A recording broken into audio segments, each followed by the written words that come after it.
তো প্রিয় বন্ধুগণ, তোমাদেরকে স্বাগত জানাচ্ছি আমি আমার ইউটিউব চ্যানেলে। তো আমার এই দার্জিলিং সিরিজে আজকে আমার দ্বিতীয় দিন এবং কালকে আমি প্রায় 500 কিলোমিটারের অতি দুর্গম পথ পার করে আমাদের শিলিগুড়ি এসে পৌঁছেছি। এবং আমার আজকের উদ্দেশ্যটা হচ্ছে শিলিগুড়ি থেকে এছাড়া ছোটো ছোটো কিছু ভিউ পয়েন্ট এবং সাইট সিন আছে। তো সেই সাইট সিনগুলো দেখতে দেখতে আমরা আজকে পৌঁছে যাব হচ্ছে আমাদের কুইন্স অফ হিলস দার্জিলিংয়ে। তো চলো আর দেরি না করে এবার তাড়াতাড়ি আমরা আজকের ভিডিওটা শুরু করি।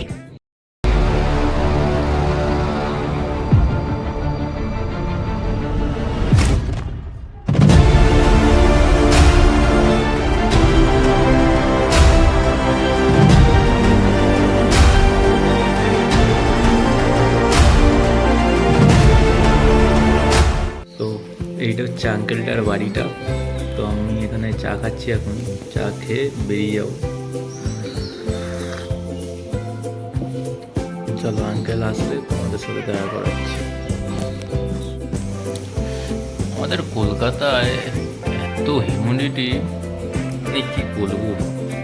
এখানে রাত্রেবেলা শুয়ে আছি, লিটারেলি ঠান্ডা লাগছে, তবু দুখানা পাখা ছিল, দুখানা চালাইনি, একখানা পাখা চালিয়েছি।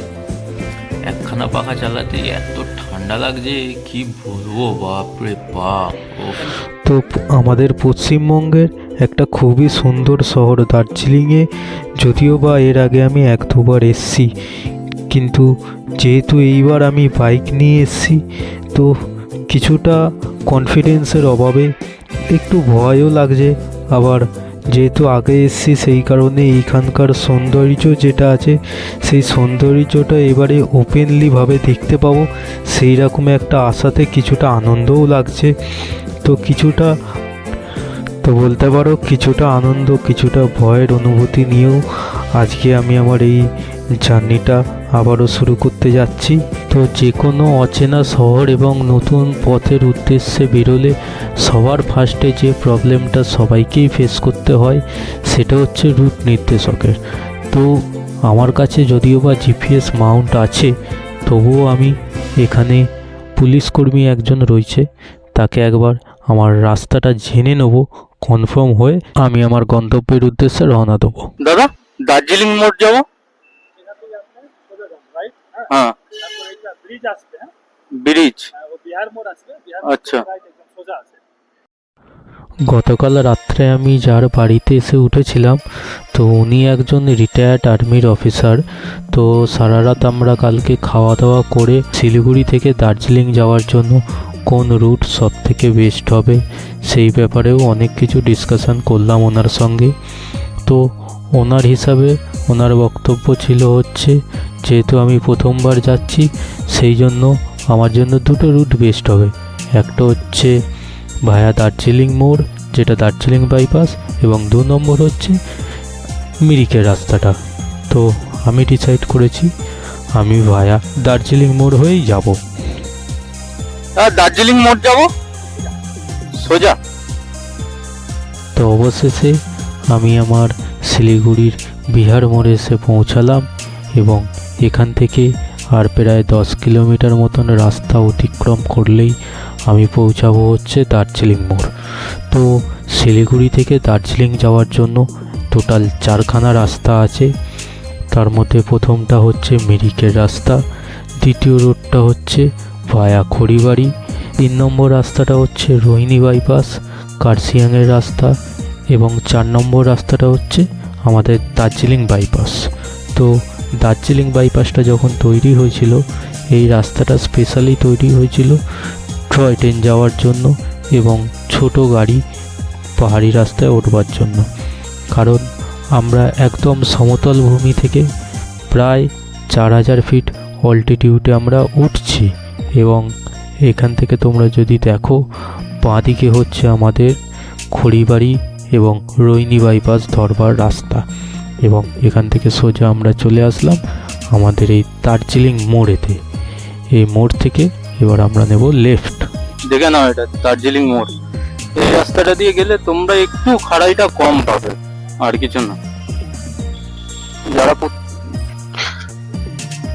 তো আমাদের গন্তব্যের উদ্দেশ্যে এইটা হচ্ছে আমাদের জাতীয় সড়ক নাম্বার ওল্ড 55 এবং নিউ 110। তো এর আগের যে হাই রোডটা তোমরা দেখলে ওটা ছিল জাতীয় সড়ক 27। তো এখান থেকে দার্জিলিং বলতে পারো প্রায় 70 থেকে 77 কিলোমিটার রাস্তা বাকি আছে, এবং এই রাস্তার শুরুতেই তোমরা আমার বাঁ সাইডে দেখতে পাবে টয় ট্রেনের লাইন। তো আমাদের এই টয় ট্রেনটা দার্জিলিংয়ে খুবই একটা জনপ্রিয় রেল, এবং আমাদের পশ্চিমবঙ্গ এবং ভারতের সবথেকে উঁচু রেলওয়ে স্টেশন রয়েছে আমাদের দার্জিলিংয়ের ঘুম রেলওয়ে স্টেশন, যেটার উচ্চতা হচ্ছে 7400 মিটারে। তো এই রাস্তাটাতে আমি আগেও অনেকবার এসেছি, বাট এইবারের অনুভূতিটা সব থেকে বেস্ট। তো এর সঙ্গে সঙ্গে আরও একটা কথা তোমাদের বলে দিই, এই রুটে অনেক নাকা চেকিং হয়, তো স্পিড লিমিটটা একটু মেনটেন করে চালিও। আর এদিকে জঙ্গল, এদিকে চা বাগান, ও কি লাগছে মাইরি।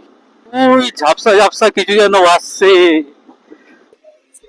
তো এখন আমরা এসে পৌঁছালাম শিলিগুড়ির সুকন্যা ফরেস্ট এরিয়াতে।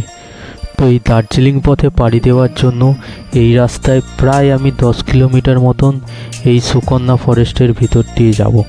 তো এই রাস্তায় আমি দার্জিলিংয়ের দিকে যতটাই এগোচ্ছি, প্রায় রাস্তা আস্তে আস্তে আস্তে আস্তে জঙ্গল যেন আরও ঘন হয়ে আসছে, এবং চারিদিকে শুধু পাখিদের কোলাহল এবং একটাই সাইনবোর্ড, হাতি হইতে সাবধান। যদিও বা আমি এখনও কোনো অ্যানিম্যালের দেখা যদিও বা পাইনি, এবং এখন জঙ্গলটা প্রায় অনেকটাই ঘন হয়ে এসছে, অ্যান্ড এই জঙ্গল পার করলে আমাদের যে পাহাড়ি রাস্তা, সেই রাস্তার অ্যাডভেঞ্চার শুরু হবে।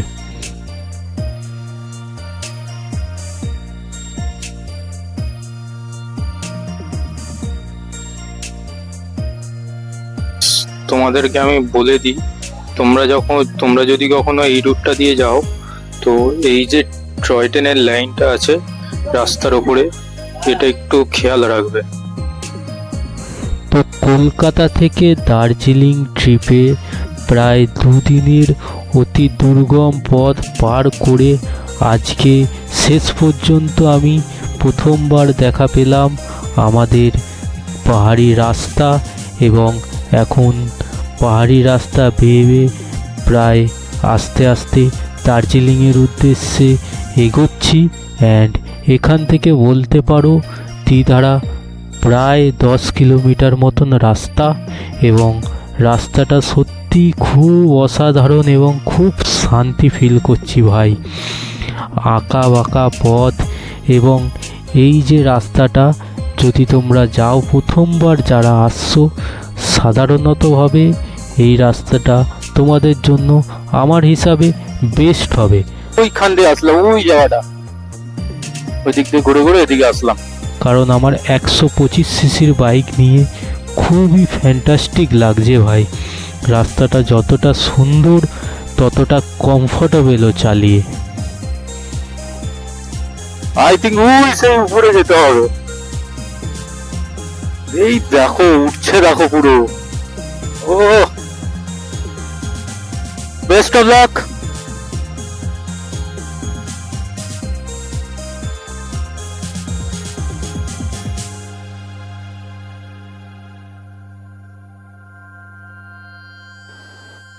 NH55 দার্জিলিং। তো যতটা আস্তে আস্তে পাহাড় বেয়ে বেয়ে দার্জিলিংয়ের দিকে এগোচ্ছি, মনে হচ্ছে যেন আমার এই ট্রিপের স্বপ্নের অনেকটা কাছে আস্তে আস্তে পৌঁছে যাচ্ছি, এবং এই রাস্তায় 1 সেকেন্ডের জন্য চোখের পলক ফেলতে পারছি না। সত্যিকারের খুব সুন্দর এবং অসাধারণ দৃশ্য। প্রথমবার এক্সপিরিয়েন্স যে এতটা সুন্দর এবং ফ্যান্টাস্টিক হবে ভাবতে পারিনি, এবং এইখান থেকে একবার ভিউটা আসছে শুধু দেখো, খুব অসাধারণ অনুভূতি। ফার্স্ট টাইম পাহাড়ি এলাকায় গাড়ি চালানোর এক্সপিরিয়েন্স, ওহ অসাম লাগছে, অসাম। তো এইটা একটা রেলওয়ে স্টেশন আছে, কি রেলওয়ে স্টেশন জানি না। তো বাই দ্য ওয়ে, চলো রেলওয়ে স্টেশন ছেড়ে আমরা এবার আস্তে আস্তে এগোই।